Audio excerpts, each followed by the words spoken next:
Get ready. Three, two, one, start. Since independence, considerable interest has been shown by the states, individuals, and voluntary agencies in the field of education. Educational facilities are being gradually extended to the remotest corners. Burden of tuition fees is being sought to be lessened, especially for the weaker sections of our people. More attention is being given to education of girls and for providing technical, scientific, and professional instruction.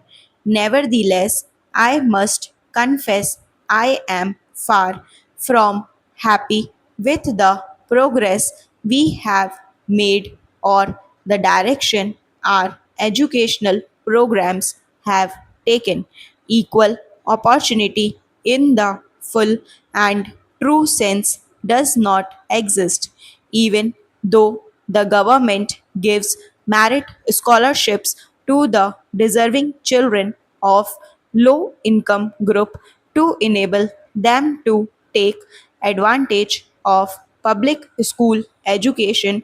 The portals of our best institutions have for all practical purposes remained the preserve of the affluent few.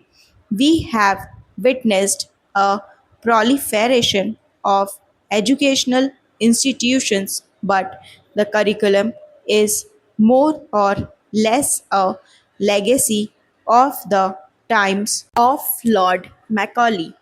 We have spent much energy on issues of language and medium of instruction, and yet what has emerged is mostly clouds of controversy.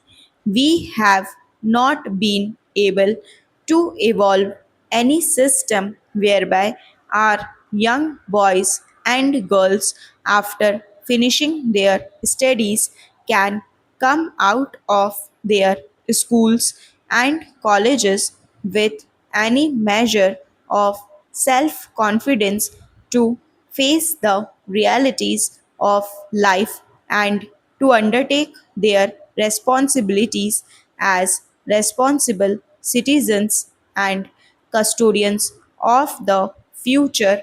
Para standards of discipline and physical fitness have also noticeably fallen. It is not too late to make a dispassionate reappraisal. The educational system has to be relevant to the society in which we live. Our children are the greatest asset of the nation. The future of the country depends on them, and how safe the country's future will be in their hands depends in turn on the character and capabilities that our education system and our educational institutions instill, inspire, and build in them. Towards this end, our educational pattern has to be restructured so as to meet the challenge of our times. It should be flexible enough to adjust to the changing requirements, lest it should get fossilized. We cannot afford to pursue old methods in the changed situation. If we want to build a brighter and better India, we should start at the school level by training our girls and boys to be useful and worthy citizens of the motherland. Para, there is need in our schools and colleges for greater attention to professional and job oriented courses of instruction so that our children can look forward to the future with confidence and hope and may not be pained with uneasy feelings of uncertainty and frustration as confront them today. There is also need to devote greater attention to sports and games for the play fields help in building not only the body but also inculcate discipline and capacity to lead. Our educational system needs to be so rearranged that while we instilling our young boys and girls ethical values and respect for religion, yet irrespective of the faith which they profess, they grow into good citizens with broad minded, generous, and Catholic attitude, treating all their fellow men as members of one large family without inhibitions of class or creed or material fortunes. For a vast country like ours, with many languages, many religions, and in a sense, many cultures, education must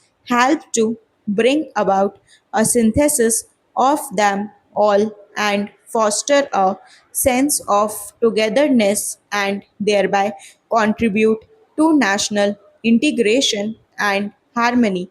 Very often, the question is asked whether the public school system is in harmony with the society in which we live. Para, the public school system have undoubtedly rendered great service to the country in the past and can also contribute much in the years ahead, but the institution has to undergo reorientation in its objectives and a basic change in its concept of exclusiveness. It has to be recognized that public schools have afforded the flowering of personality and building of character of its children, and many of our illustrious sons have been the products of such institutions. The times have changed.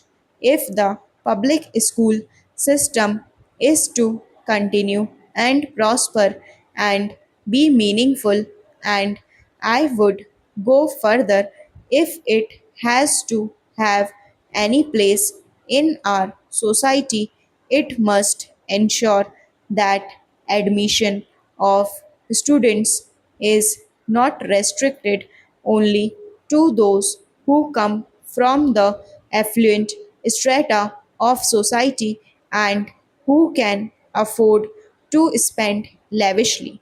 The intelligent and deserving students, irrespective of their social and financial status, must find an opportunity for admission to these institutions. To be precise and practical, firstly, a certain percentage of admissions should be reserved for bright students of less fortunate parents, and secondly, a certain percentage should also be earmarked for average students of the so called common people.